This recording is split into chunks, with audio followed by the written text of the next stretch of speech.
Hello everyone, welcome to my channel code sir with Mac. तो आज अपने leet code का 3488 करने जा रहे हैं। मीडियम मार्क्ड है। बट कल का जो प्रॉब्लम ऑफ द डे था ना, उसमें मैंने जो ये आपको सर्कुलर वाला ट्रिक सिखाया था, सर्कुलर एरे में कैसे आप एलिमेंट को ढूंढते हो, डिस्टेंस कैसे निकालते हो, वही यहाँ पर भी यूज़ होने वाला। तो बहुत डिफिकल्ट प्रॉब्लम नहीं होगा ये। मोटिवेशन देखते हैं। Stay curious and stay driven because the world is built by those who refuse to stop at good enough. Good enough पर ही नहीं रुकना है ना। इम्प्रूव करना, ग्रो करना है तो आपको थोड़ा सा तो इससे ऊपर करना ही पड़ेगा। गुड इनफ से काम नहीं चलेगा, है ना। Closest equal element queries. You are given a circular array nums and an array queries. For each query I, you have to find the following. The minimum distance between the element at index queries I का जो value है उस index पर जो भी element होगा उसका minimum distance निकालना है with any other index j in the circular array where nums j is equal to nums of queries of I. If no such index exists, the answer for that query should be -1. Return an array answer of the same size as queries where answer I represents the result for the query I. Okay, जैसे इस example को देखो, यहाँ पर index query, पहले query को देखते हैं। यहाँ पर क्वेरीज ऑफ आई जो है मेरा, इसकी वैल्यू क्या है, 0 है। तो मुझे क्या करना है, पहले तो नम्स ऑफ क्वेरीज ऑफ आई में जाना है। तो नम्स ऑफ क्वेरीज ऑफ आई है, मतलब नम्स ऑफ क्वेरीज ऑफ आई की वैल्यू क्या है, 0 है। नम्स ऑफ 0 का वैल्यू देखो तो क्या है, ये इंडेक्स 0 है, ये 1 है, ये 2 है, ये 3 है, 4 है, 5 है, 6 है। तो नम्स ऑफ 0 में वैल्यू 1 है। ओके, मैं लिख देता हूँ कि यहाँ पर 1 है। अब मुझे देखना है कि ये जो 1 है, I want to find the minimum distance of this one with any other one in this entire array, है ना। तो यहाँ पर भी एक 1 दिख रहा है, यहाँ पर एक 1 दिख रहा है। तो मुझे मिनिमम डिस्टेंस चाहिए और ये एज्यूम करना है ये सर्कुलर एरे है। तो जैसे देखो, इस 1 का अगर इस 1 से दूरी निकालूँ तो 2 - 0 that is index, sorry distance 2 निकल के आ रहा है। इसका अगर मैं इस 1 से डिस्टेंस निकालूँ तो 4 - 0 4 डिस्टेंस पर है। लेकिन सर्कुलर भी आप जा सकते हो, मतलब मान लेते अब यहाँ से इधर गए, फिर इधर गए, फिर यहाँ 1 मिल गया। कितना दूरी, कितना चलना पड़ा, 3 चलना पड़ा। तो डिस्टेंस कितना उस केस में, डिस्टेंस इज इक्वल टू 3 है। तो ऑब्वियसली सबसे मिनिमम निकालना, तो सबसे मिनिमम डिस्टेंस मुझे ये वाला दिख रहा है, मतलब ये 1 और ये 1 मिनिमम डिस्टेंस पे। तो देखो इसका आंसर देखो यहाँ पर 2 है। इसी तरह बाकी हर क्वेरी का आपको सिमिलरली आंसर निकालना है। और कोई एक ऐसा एलिमेंट जो प्रेजेंट है ही नहीं, जैसे मान लेते हैं इस क्वेरी को देखो, ये क्वेरी, इसका वैल्यू क्या है, 3 है। तो मैं नम्स ऑफ 3 में गया। नम्स ऑफ 3 की वैल्यू क्या है भाई, नम्स ऑफ 3 की वैल्यू है 4। अब 4 कहीं और प्रेजेंट ही नहीं है, तो डिस्टेंस किससे निकालूंगा, इसीलिए इसका आंसर -1 है ना। तो समझ में आ गया होगा प्रॉब्लम क्या है। कंस्ट्रेंट देख लेते हैं। क्वेरीज का लेंथ और नम्स का लेंथ 10⁻5 जा सकता है। नम्स डॉट आई की वैल्यू 10⁻1 से लेकर 10⁻6 तक जा सकता है, ये 10⁻6 है। तो देखते हैं हमारा थॉट प्रोसेस क्या होगा। तो अभी एक चीज़ तो पक्का आपको समझ में आ चुका होगा कि जो नम्स गिवन है और जो क्वेरीज गिवन है, हर क्वेरी, मान लेते हैं क्वेरी यहाँ पर का वैल्यू कुछ मिला आपको, मान लेते हैं यहाँ पर आपको आई मिला, आप यहाँ पर नम्स ऑफ आई में गए, एक एलिमेंट मिला आपको। अब मान लेते हैं आप क्या कर रहे हो, इस एलिमेंट को के राइट हैंड साइड में जाके देख रहे हो कौन ये एलिमेंट और कहाँ कहाँ पर है। फिर लेफ्ट साइड में भी जाके देख रहे हो ये एलिमेंट और कहाँ कहाँ पर है, और मिनिमम डिस्टेंस वाले एलिमेंट को निकाल रहे हो आप, है ना। और सर्कुलर भी आप देख ले रहे हो, मतलब इधर गए फिर ऐसे सर्कुलरली भी घूम के देख रहे हो कि ये एलिमेंट और कहाँ कहाँ पर है, मिनिमम डिस्टेंस निकालने की कोशिश कर रहे हो। तो देखा है, तो आप क्या कर रहे हो, हर एक क्वेरी के लिए इसमें इटरेट कर रहे हो ओ ऑफ एन, जिसके लिए time comes O of N हो जाएगा। और हर एक क्वेरी के लिए अगर ये काम करोगे तो ओ ऑफ क्यू टाइम्स एन नहीं हो जाएगा, है ना। आप हर एक एलिमेंट को यहाँ से देखते हो क्वेरी में, और उस एलिमेंट के लिए आप ढूंढते हो ट्रैवर्स करके। ट्रैवर्सल में ओ ऑफ एन लग रहा है, हर क्वेरी के लिए कर रहे हो, तो time complexity Q of N हो गया, और वो डेफिनेटली एक्सेप्ट नहीं होगा, क्योंकि यहीं पर देख लो ना, time complexity Q of N मतलब क्या हो गया, क्यू का लेंथ भी 10⁻5 है, नम्स का लेंथ भी 10⁻5 है, 10⁻10 हो जाएगा टाइम कम्प्लेक्सिटी, जो कि टाइम लिमिट एक्सीड दे देगा। तो ऑब्वियसली ये सिंपल सोल्यूशन तो हम नहीं कर सकते। ओके, तो हम क्या बेटर कर सकते हैं। तो देखो, सबसे पहला दिमाग तो मेरे मन में या किसी के मन में ये आएगा यार, कि कोई भी नंबर है, मुझे ढूंढना है इसको नम्स में, तो अल्टीमेटली मुझे पता होना चाहिए कि ये एक्स कहाँ कहाँ प्रेजेंट है। मतलब मुझे इसका इंडेक्स पता होना चाहिए, इंडेक्स आई है, इंडेक्स आई डैश है, इंडेक्स जे है मान लेते हैं। तो मुझे पता होना चाहिए कि इंडेक्स आई डैश और जे में ये प्रेजेंट है ना। क्योंकि बार बार मैं ट्रैवर्स तो नहीं करूँगा ना पता करने के लिए कि ये एलिमेंट कहाँ कहाँ पर है। ओके, तो पहले ये काम कर लेते हैं। तो देखो, सबसे पहला काम तो मैं ये करूँगा ना कि मुझे बस पता होना चाहिए पहले से ही कि कौन एलिमेंट किस इंडेक्स में है। तो मैं मैप में स्टोर कर लूँगा। मैप से बढ़िया तरीका क्या हो सकता है, ऐसे मान लेते हैं ये 1 है, तो मैप में मैंने स्टोर कर लिया कि ये 1 जो है वो इंडेक्स नंबर 0 पर प्रेजेंट है, इंडेक्स नंबर 2 पर प्रेजेंट है, इंडेक्स नंबर 4 पर प्रेजेंट है। सिमिलरली 3 को देखो, ये 3 जो है इंडेक्स नंबर 1 पर प्रेजेंट है और 5 पर प्रेजेंट है। देखो ये सबसे बेसिक चीज़ है जो कोई भी करेगा इस प्रॉब्लम को सॉल्व करने के लिए। यू वांट टू नो कि कौन सा एलिमेंट किस किस इंडेक्स पर प्रेजेंट है, ताकि आपको बार बार ढूंढना ना पड़े। 4 को देखें तो 4 सिर्फ इंडेक्स नंबर 3 पर प्रेजेंट है। 2 को अगर देखोगे तो वो इंडेक्स नंबर 6 पर प्रेजेंट है सिर्फ। अब देखते हैं क्या ये इतना जो हमने डेटा अभी इकट्ठा कर लिया है, क्या ये इनफ है इस प्रॉब्लम को सॉल्व करने के लिए, है ना। इसी तरह तो बिल्ड करते हैं ना सोल्यूशन को, एक बार में थोड़ी ना सोल्यूशन पता होता है किसी को। तो एक काम करते हैं, एक एक करके क्वेरी को सॉल्व करते हैं। पहला क्वेरी क्या है, मेरा इंडेक्स ये 0 है ना, तो इसका मतलब क्या हुआ कि मुझे इंडेक्स नंबर 0 पर जाना है और उस एलिमेंट को देखना है। तो इंडेक्स नंबर 0 पर कौन सा एलिमेंट है, नम्स ऑफ क्वेरीज ऑफ आई, यानी कि 0 पर गया, मतलब यहाँ पर 1 है। तो इसका मतलब क्या हुआ, मुझे देखना है कि 1 किस किस इंडेक्स पर प्रेजेंट है। तो मैं मैप में आया और मैप में मैंने ढूंढ लिया 1 को। तो देखो मैप में 1 है और मुझे पता है ऑलरेडी, देखो किस किस इंडेक्स पर प्रेजेंट है। तो जो नई अप्रोच था वो क्या था कि आप इंडेक्स 0 पर जो एलिमेंट है यहाँ पर आए और आप देखते थे कि इसका बाकी 1 से कितनी दूरी है। एक 1 तो यहाँ दिख रहा है, एक 1 यहाँ दिख रहा है।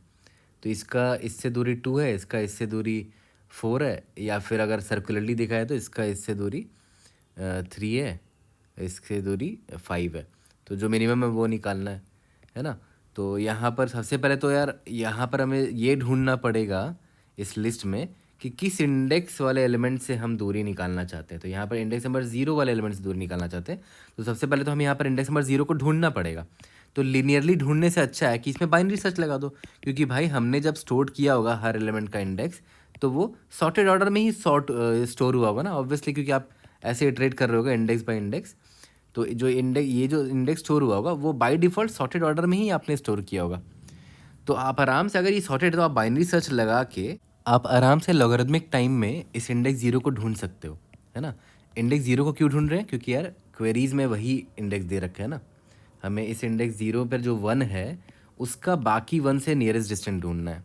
तो आपका पहला काम यही रहेगा कि ये जो एरे आपको मिला है जिसमें सारे एलिमेंट के सारे 1 का इंडेक्सेस प्रेजेंट है, पहले तो इसमें ये ढूंढना है कि भाई ये इंडेक्स 0 कहाँ प्रेजेंट है ना। इंडेक्स 0 यहाँ पर प्रेजेंट है, वो आप बाइनरी सर्च ये लगा लेना उसके लिए, या तो फिर आप लोअर बाउंड भी लगा सकते हो। Lower bound internally binary search use करेगा and it will help you find कि भाई पहला इंडेक्स बताओ जहाँ पर ये 0 प्रेजेंट हो। तो मुझे 0 यहाँ पर मिल जाएगा लॉगरिथमिक टाइम पे।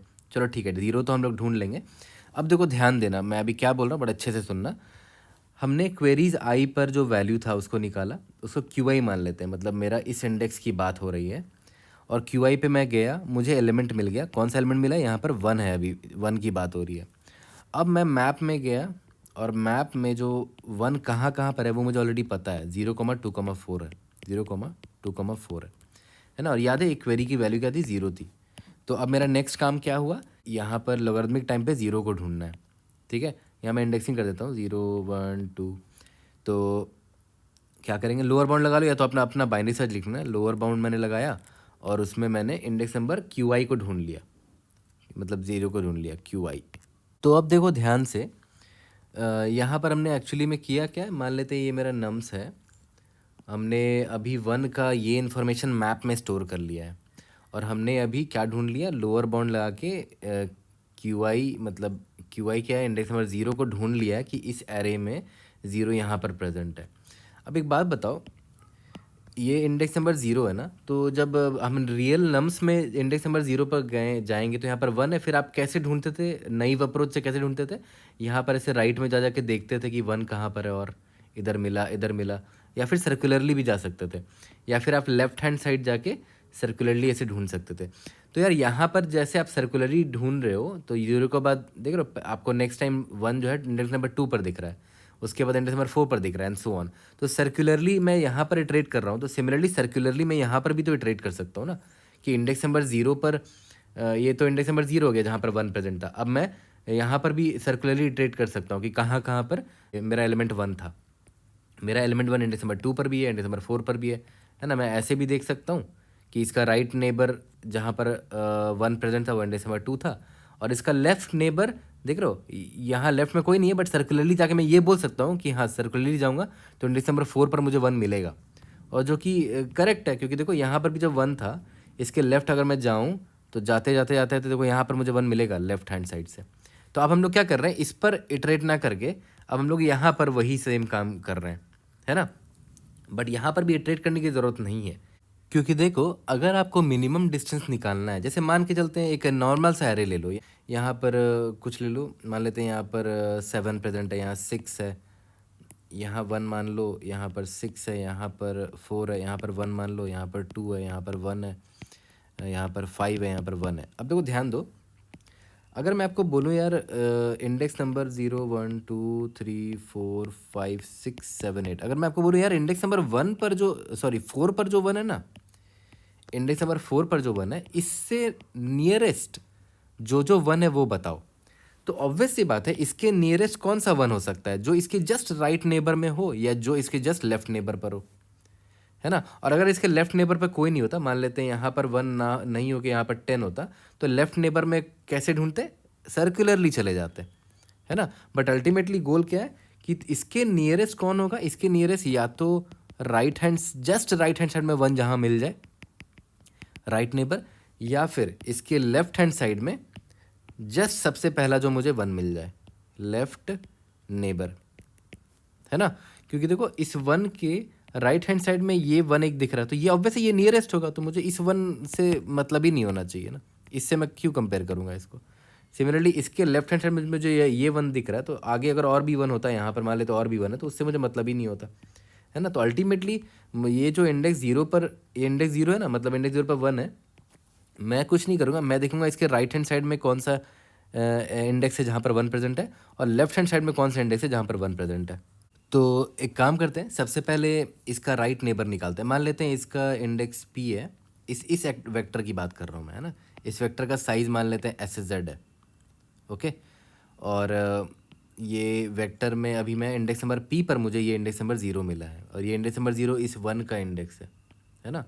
तो मैं क्या करूँ, सबसे पहले राइट नेबर निकालता हूँ कि भाई राइट में कौन सा इंडेक्स है जो इसके नियरेस्ट है। तो साफ साफ दिख रहा है यहाँ इस नम्स में, देखो ना, इसके राइट में नियरेस्ट है इंडेक्स नंबर 2, और वो मुझे यहाँ यहीं पर मिल जाएगा, जस्ट नेक्स्ट वाला इंडेक्स। तो मैं क्या करूँगा, मैं इसका नाम वेक्टर वेक रख देते हैं, वेक है, वेक ऑफ पी प्लस 1 में जो भी होगा, बट सर्कुलर है अरे, इसीलिए मॉड्यूलो साइज करना मत भूलना, है ना। तो राइट साइड में कौन सा इंडेक्स मिल गया मुझे, राइट में, या मैं लिख देता हूँ इंडेक्स नंबर 2 मिला है। इसका मतलब इसके राइट नेबर में सबसे पहला इंडेक्स जहाँ पर 1 प्रेजेंट होगा वो इंडेक्स नंबर 2, ये मुझे मिल गया। अब ऑब्वियस से बात है, मुझे डिस्टेंस निकालना पड़ेगा, तो डिस्टेंस निकाल लेते हैं। डिस्टेंस कैसे निकालते थे, एब्सोल्यूट वैल्यू ऑफ, ये कल भी मैंने आपको सिखाया था, एब्सोल्यूट वैल्यू ऑफ जो भी इंडेक्स है राइट, किससे निकालना है, इंडेक्स नंबर 0 से निकालना है, -0, है ना। राइट -0 करेंगे तो क्या आ जाएगा, देखो तो राइट मेरा 2 है, -0 दैट इज़ 2 आ गया। अब देखो याद करो, मैंने कल ही आपको सिखाया था कि ये जो डिस्टेंस है ये है स्ट्रेट फॉरवर्ड डिस्टेंस, कल वाला जो प्रॉब्लम ऑफ द डे था।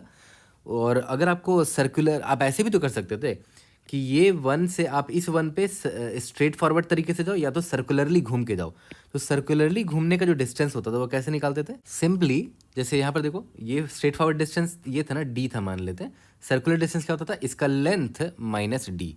कल ही मैंने लीड कोड नंबर 2515 वाले वीडियो में ये चीज़ बताया था कि n माइनस डी क्यों होता है, तो वो वीडियो देख लेना, वहाँ पर समझ में आ जाएगा कि सर्कुलर डिस्टेंस जो उल्टा डिस्टेंस निकाल रहे हैं, ऐसे ट्रैवर्स करके जो डिस्टेंस निकाल रहे हैं वो n माइनस डी क्यों है। ओके, तो यहाँ पर मैं एक्जैक्टली वही करूँगा, सर्कुलर डिस्टेंस निकालने के लिए मैं करूँगा n माइनस डी, ओके। और ऑब्वियस बात है मैं इन दोनों का मिनिमम निकाल लूँगा, result is equal to minimum of जो मेरा d निकला था और ये जो सर्कुलर डिस्टेंस है, ये स्ट्रेट फॉरवर्ड डिस्टेंस है, और ये सर्कुलर घूम के अगर जाओगे उस 1 के पास तो इतना डिस्टेंस होगा। तो यहाँ पर n माइनस डी कितना वो भी दिखा देता हूँ आपको। n मेरा टोटल एलिमेंट कितना, 1 2 3 4 5 6 7, 7 माइनस 2 दैट इज़ 5। और सही बात है, देखो 5 ही होगा, यहाँ पे दिखा भी देता हूँ। मान लेते हैं अगर यहाँ से सर्कुलर घूम के अगर आप इस इंडेक्स 2 पे जाओगे तो यहाँ से पहले इधर है 1 2 3 4 5 दूरी लगा, 5 डिस्टेंस है, तो दोनों में से मिनिमम मेरा 2 है, तो ऑब्वियस सी बात है यहाँ पर रिजल्ट में मैं 2 स्टोर कर दूंगा। ये तो हो गया कि ये जो इंडेक्स नंबर 0 पर जो 1 है उसका राइट नियरेस्ट राइट से जो डिस्टेंस है वो निकाल लिया मैंने, है ना, बेस्ट। अब सिमिलरली मैं क्या करूँगा, लेफ्ट में जो नेबर है यानी कि wake of p-1 modulo size, याद करो। लेकिन p-1 के केस में हम लोग क्या करते थे, कल ही सिखाया था मैंने आपको, p-1 प्लस साइज जो भी है इस वेक्टर का, जो भी साइज है, अगर मुझे लेफ्ट वाले का देखना है तो मॉड्यूलो साइज। ये क्यों करते हैं, क्योंकि सर्कुलर आ रहे हैं, है ना। ये सब चीज़ें याद रखा करो, हर जगह काम आता है ये निकाल लिया हमने। तो देखा जाए तो इस 0 के लेफ्ट हैंड साइड में कौन है भाई, सर्कुलर घुमा जाए तो 4 है। और सही बात है, यहाँ पर भी देखो इसके लेफ्ट हैंड साइड में नियरेस्ट 1 कौन है, इधर ये वाला है, इंडेक्स नंबर 4 पर जो प्रेजेंट है। तो यहाँ पे मैं लिख देता हूँ इंडेक्स नंबर 4 पर जो प्रेजेंट है, और वो इंडेक्स नंबर 4 मुझे ये रहा, यहाँ पर मिल भी गया, है ना। इंडेक्स नंबर 4 है वो लेफ्ट नेबर। अब लेफ्ट नेबर मिल गया तो लेफ्ट नेबर से डिस्टेंस निकालो, d is equal to absolute. पहले तो स्ट्रेट फॉरवर्ड डिस्टेंस निकालो कि भाई लेफ्ट -0, है ना, क्योंकि 0 में जो 1 प्रेजेंट है उसी से दूरी निकाल रहे ना, तो ये मेरा 0 है। ओके, लेफ्ट -0 कर लिया तो कितना आ जाएगा, लेफ्ट में मेरा 4, 4 -0, और वैसे 4 डिस्टेंस पर है ये। देखो स्ट्रेट फॉरवर्ड डिस्टेंस निकाल रहे हैं ना अभी, इंडेक्स 0 पर जो 1 है और इससे इंडेक्स 4 पर जो 1 है, दोनों का डिस्टेंस कितना है, 4 हो जाएगा। ये तो हो गया स्ट्रेट फॉरवर्ड डिस्टेंस जो मैंने यहाँ पर निकाला। और मैंने आपको सिखाया कि यार स्ट्रेट फॉरवर्ड भी देखना है और सर्कुलर डिस्टेंस भी देखना है। तो यहाँ पर सर्कुलर डिस्टेंस आपका क्या हो जाएगा, n- अभी जो d निकला यानी कि 7 - 4 that is 3, which is right. देखो अगर मैं आपको दिखाऊं तो सर्कुलरली अगर मैं इस 1 से अगर इस 1 पर जाना चाहूँ तो देखो 1 2 3 लग रहा है ना। तो सर्कुलर डिस्टेंस हमारा यहाँ पर 3 है। रिजल्ट में मिनिमम ऑफ, ऑलरेडी रिजल्ट का वैल्यू 2 है, और अभी जो स्ट्रेट फॉरवर्ड डिस्टेंस निकला है वो 4 है, और अभी जो सर्कुलर डिस्टेंस निकला है वो 3 है। और वैसे मेरा मिनिमम 2 का 2 ही रह गया। ओके, तो देखा जाए तो यही सिंपल सा फंडा था इस प्रॉब्लम को सॉल्व करने का। तो जो मेन कंसेप्ट यूज़ हुआ है इस प्रॉब्लम को सॉल्व करने में, अगर मैं स्टोरी पॉइंट्स में उसको लिखूं तो सबसे पहला सबसे इजी बात तो ये था कि यार मुझे हर एलिमेंट के लिए उसका सारा इंडेक्स पता होना चाहिए कि वो किस किस इंडेक्स में प्रेजेंट है। उसके लिए हमने क्या यूज़ किया, मैप यूज़ किया।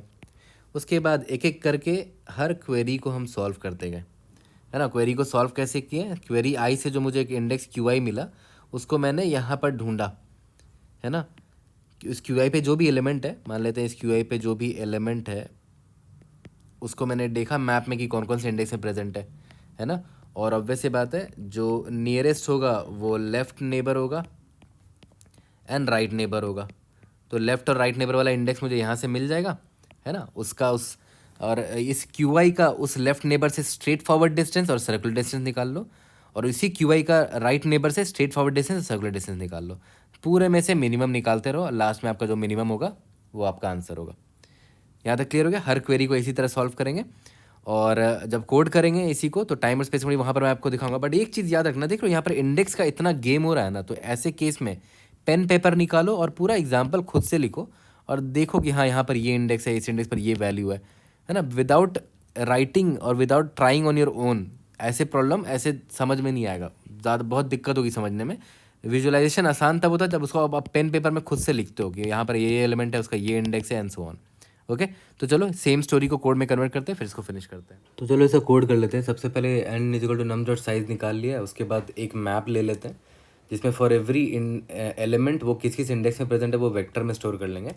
और जब स्टोर करेंगे मैप में तो देखना ऑटोमेटिकली वो सॉर्टेड ऑर्डर में ही होगा स्टोर, क्योंकि हम आई 0 से आई लेस देन n तक लीनियरली इटरेट कर रहे हैं। M P of nums of I जो एलिमेंट है वो किस इंडेक्स में है, पुश बैक कर दो इंडेक्स नंबर आई पर। अब इसके बाद एक वेक्टर ऑफ रिजल्ट बना लेते हैं। इस रिजल्ट में वेक्टर में हम अपना आंसर डालते जाएंगे। अब एक एक करके रन करते हैं। सबसे पहले क्वेरी आई से मुझे इंडेक्स आई मिल गया, queries.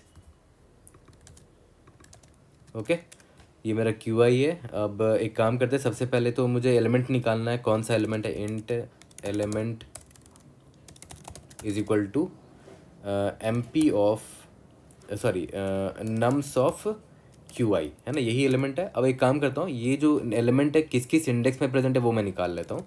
Vector of int reference ले लेता हूँ वेक। यहाँ पर मैंने रेफरेंस इसलिए लिया है ताकि कॉपी ना बने दोबारा, उससे टाइम वेस्ट होगा मेरा, है ना। यहाँ पर डायरेक्ट एक रेफरेंस है जो कि पॉइंट करेगा किसको, एम पी ऑफ एलिमेंट वाले वेक्टर को। मतलब ये एलिमेंट जिस वेक्टर में प्रेजेंट है, सॉरी जिस इंडेक्स में प्रेजेंट है वो इसमें प्रेजेंट होगा ना, इस वेक में है।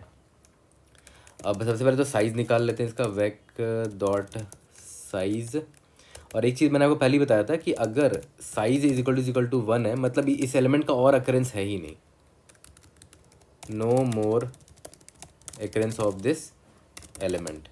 तो ऑब्वियस सी बात है मुझे किसी और नंबर से इसका डिस्टेंस निकाल ही नहीं पाऊंगा क्योंकि ये एलिमेंट और प्रेजेंट है नहीं। तो result dot push underscore back -1 answer return कर देंगे और यहाँ पर कंटिन्यू कर देते हैं। अब बाकी के लिए क्या करते हैं, सबसे पहले तो मैंने क्या बोला कि ये जो मेरा वेक है इसमें मुझे इस क्यू आई इंडेक्स को ढूंढना है। इंट पोजीशन मान लो इसको, लोअर बाउंड लगा लो तो बाइनरी सर्च लगा लो, lower bound begin of vec end of vec. ढूंढना किसको है, इससे क्यू आई को ढूंढना है ना कि ये वाला इंडेक्स है वो कहाँ प्रेजेंट है। और इंडेक्स निकालने के लिए बिगिन ऑफ वेक से माइनस कर दोगे तो एग्जैक्ट इंडेक्स मिल जाएगा मुझे कि इस वेक में किस इंडेक्स पे किस पोजीशन पे प्रेजेंट है वो। पोजीशन मिल गया तो अब मैं आराम से लेफ़्ट नेबर और राइट नेबर को एक्सेस कर सकता हूँ। Result is equal to int max मान लेते हैं यहाँ पर। सबसे पहले राइट नेबर को देखता हूँ, राइट नेबर मतलब पोजीशन +1 में जो भी है। तो int right is equal to vec of position +1, लेकिन सिंस ये सर्कुलर है तो पोजीशन +1 के साथ साथ मुझे मॉड्यूलो भी करना पड़ेगा साइज से, है ना। राइट नेबर मिल गया और सबसे पहले स्ट्रेट फॉरवर्ड डिस्टेंस निकालते हैं। Int D is equal to absolute value of Q I minus right, और इसके बाद सर्कुलर डिस्टेंस निकाल लो। Int circular distance will be equal to N minus D, है ना। अब इस रेस वेरिएबल में मिनिमम स्टोर कर लो सभी का, मिनिमम किसका किसका, रेस का अगर ऑलरेडी कोई वैल्यू है वो, डी कॉमा जो सर्कुलर डिस्टेंस है। ये डी मेरा क्या था, स्ट्रेट फॉरवर्ड डिस्टेंस, है ना। सिमिलरली ये राइट नेबर हो गया। अब हम क्या करेंगे, लेफ़्ट नेबर भी निकाल लेते हैं। और लेफ़्ट नेबर के लिए मैंने आपको बताया था पोजीशन -1 करेंगे, बट -1 है और सर्कुलर एरे है तो position -1 plus SZ modulo SZ करेंगे। एब्सोल्यूट वाली क्या हो जाएगा, यहाँ पर लेफ़्ट कर देते हैं, इधर भी लेफ़्ट कर देते हैं, यहाँ पर डी वेरिएबल को रीयूज़ कर लेते हैं, सर्कुलर डिस्टेंस को यहीं पर वेरिएबल को रीयूज़ कर लेते हैं, n-d हो गया। और यहाँ पर D I think we are good, है ना। अब लास्ट में जो भी मेरा रिजल्ट का बेस्ट वैल्यू आएगा, result dot push underscore back में हम क्या करेंगे, इस रिजल्ट को डाल देंगे और लास्ट में रिटर्न रिजल्ट कर देंगे। एक बार रन करके देखते हैं, उसके बाद हम लोग इसका टाइम कम्प्लीट भी देख लेंगे। ग्रेट। अब देखो टाइम कम्प्लीट देखो, यहाँ पर नंबर ऑफ क्वेरीज पर इटरेट कर रहे हो तो O ऑफ Q हो गया। और यहाँ पर देखो बाइनरी सर्च लगा रहे हैं ना हम लोग, अपना बाइनरी सर्च भी लिख सकते हो यहाँ पर, बट लोअर बाउंड इनफ है इसको ढूंढने के लिए। तो लॉगरिथमिक ऑफ वेक का वर्स्ट केस साइज मान लेते हैं n है, तो n log n time complexity हो गया हमारा, है ना। तो सबमिट करके देखते हैं। कोई भी डाउट होता है raise in the comment section, I try to help you out. See you in the next video, thank you.